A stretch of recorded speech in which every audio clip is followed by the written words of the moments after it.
Hello, Facebook, YouTube, and website visitors. We just had a question from somebody making 200,000 for their family of four, which puts them pretty high on the income chart. And so they lost their subsidies this year because the subsidies that were made available during COVID, when a lot of people lost their jobs or weren't able to work, those didn't renew. There's still talk about doing it, but it doesn't look like it happened. So to know that it would happen, you'd have to watch all your emails, listen to the news, and so forth. Um, these people were kind of surprised, so I'm going to make this email or this video to kind of explain what happened. So, this has been discussed maybe for the last year about extending them. They were extended once, and it gets confusing with the American Rescue Plan, ARPA, the Inflation Reduction Act, and Build Back Better. And, I'll put this link in the comments, but you can see all this, and here's how much ARPA had in subsidies to the ACA, and just come back here and look at this. So the income chart, last year, this 400% said if you were over 400%, the most you paid was at 8.5% of your income for insurance, and that's why they were getting subsidies. But this year, for a family of four, if you make more than 128,000, then you won't get subsidies. It's a sudden cliff. So when this thing first came out, people were saying, "Gee, a person could be making, 120,000 a year, be making all the subsidies, and at the end of the year, you get a $10,000 bonus that makes you 130, and then you get nothing." So what can you do?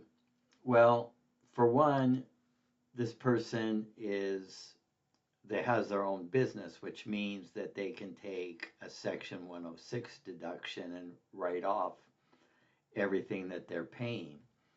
The other thing that can be done is, you'll see right here,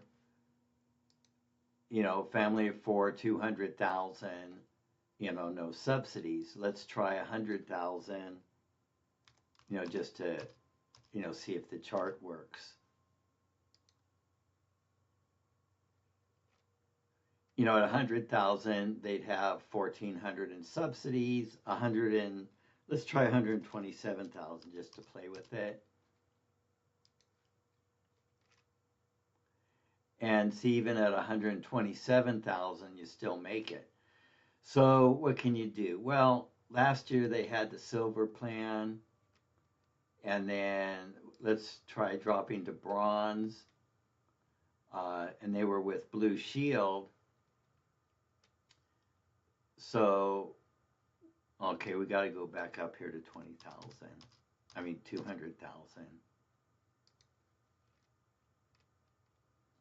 Okay, and so, without any subsidies here, it's a tremendous increase.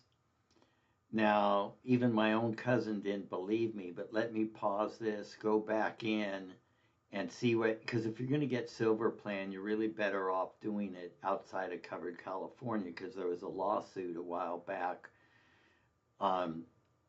where they made the silver plan more expensive in covered California so they could still give you subsidies on it, because there was a Supreme Court case where they said Congress didn't authorize subsidies for the enhanced silver. Of course, if they want to go to,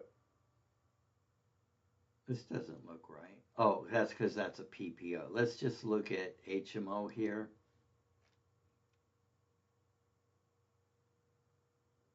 I guess they have no bronze HMO.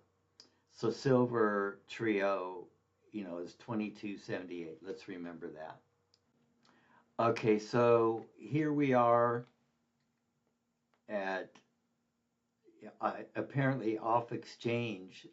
They do have a trio HMO for 1974 and a silver trio off exchange for 2154. So it saves $100, not as much as I thought it was going to save. And then, you could go down here to PPOs, HMOs, and of course, you could go back here and look at all the companies and see if you find something for less. Now, the bronze plans are going to be the same in and outside of covered California, but you could go Kaiser Bronze for 1,800, and the actual client involved here, I'll send the links here to these numbers. But for our website visitors, you'll just need to go over here and click right here, and then you can put in all your information and get new quotes. And then, of course, if you're self-employed, there's a deduction. And yeah, insurance is really expensive. There's not a whole lot you can do about it. Let me show you some of our pages about why insurance is so expensive. Okay, so the main premise in Obamacare made this actually a law about medical loss ratio. It was pretty much this way before Obamacare, but medical loss ratio. And the insurance company keeps 10% for administration, but everything else here gets spent. They got to spend 80% on claims. And then here's another page we have, about premiums always going up. And here's 1993, we were complaining about it. And, here's an article from Life magazine that I, cut and pasted at that time. So there you go. If you have any questions, just email us, steve@steveshore.com. Bye.